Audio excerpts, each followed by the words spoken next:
প্রথম দেখায় যে কেউ ভাববেন এটি বুঝি কোনো স্ট্রবেরি বাগান, কিন্তু না, এটি একটি রেস্তোরাঁ যেখানে ক্রেতারা টেবিলে বসে খাবার খাচ্ছেন আর তাদের মাথার উপরে ঝাড়বাতির বদলে ঝুলছে টকটকে লাল স্ট্রবেরি বাগান। ইচ্ছে হলেই ছিঁড়ে খাচ্ছেন টসটসে এই ফল, যেখানে কৃষিকে সাজানো হয়েছে এমন ভাবে যা শহরের ভোজন রসিকদের মন জয় করে নিচ্ছে প্রথম দেখাতেই। ডাকতে হচ্ছে না ওয়েটারকে, মন চাইলে গাছ থেকেই পেড়ে খাচ্ছেন পছন্দের ফল। মাথার উপরে ঝুলে থাকা সেই টসটসে লাল ফলগুলো শুধু দেখতেই সুন্দর না, বরং খাওয়ার সময় যেন আলাদা আনন্দ যোগ করে, যা শুধু এখন খাবারের জায়গা নয়, কারো কারো কাছে এই রেস্তোরাঁ এক স্বপ্নপুরী। ব্যতিক্রমী এই চিন্তা ভাবনার ফলে ব্যাপক জনপ্রিয়তা অর্জন করেছে এই রেস্তোরাঁ।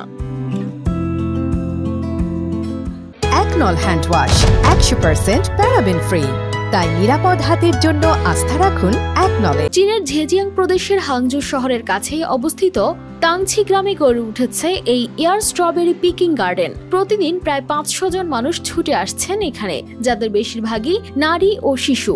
কেউ খেতে এসেছেন, কেউ আবার শুধু দেখতে এসেছেন, কারণ এই রেস্তোরাঁ যেন একসঙ্গে খাবার, প্রকৃতি আর প্রযুক্তিকে মিলিয়ে তৈরি করেছে এক নতুন অভিজ্ঞতা। এই ব্যতিক্রমী ধারণার পেছনে রয়েছেন কাও মেই জুন। তিনি জানান তার এই ধারণা প্রায় 5 থেকে 6 বছর আগের, তবে সেটাকে বাস্তবে রূপ দিতে নিজের 20 বছরের চাষাবাদের অভিজ্ঞতা কাজে লাগিয়েছেন, যার ফল এই স্ট্রবেরি ঝর্ণার রেস্তোরাঁ। তিনি জানান এটি মানবিক কৃষির নতুন দিগন্ত, কারণ এখানে ব্যবহার করা হয়েছে উন্নত প্রযুক্তি, মানে মাটিবিহীন পদ্ধতিতে শূন্যে ভাসিয়ে ফলানো হচ্ছে স্ট্রবেরি, আর তাতেই ফলনের পরিমাণ বেড়েছে প্রায় 40%। এই প্রযুক্তি শুধু কৃষকদের জন্য নয়, শহরের খাদ্যপ্রেমীদের কাছেও যেন এক স্বপ্নের জায়গা। কেউ বলছেন এটি শুধু চাষাবাদ নয়, একটি টুরিস্ট স্পট।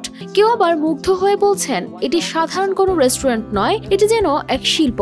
যারা শুধু খেতে এসেছেন তাদের জন্য চিন্তার কিছু নেই, ইচ্ছে না করলে ফল তুলতে হবে না, শুধু বসে বসেই হটপট উপভোগ করা যায়। খাওয়ার পর আবার বিশাল সবুজ লনে বসে বিশ্রাম নেওয়া যায়, কিংবা পাশেই থাকা কেক শপে গিয়ে একটু মিষ্টিমুখ করে নেওয়া যায়। সব মিলিয়ে এই রেস্তোরাঁ যেন প্রমাণ করে দিয়েছে খাবার শুধু পেটের তৃপ্তি নয়, তা চোখ আর মনে আনন্দের উৎস হতে পারে। News desk, RTV।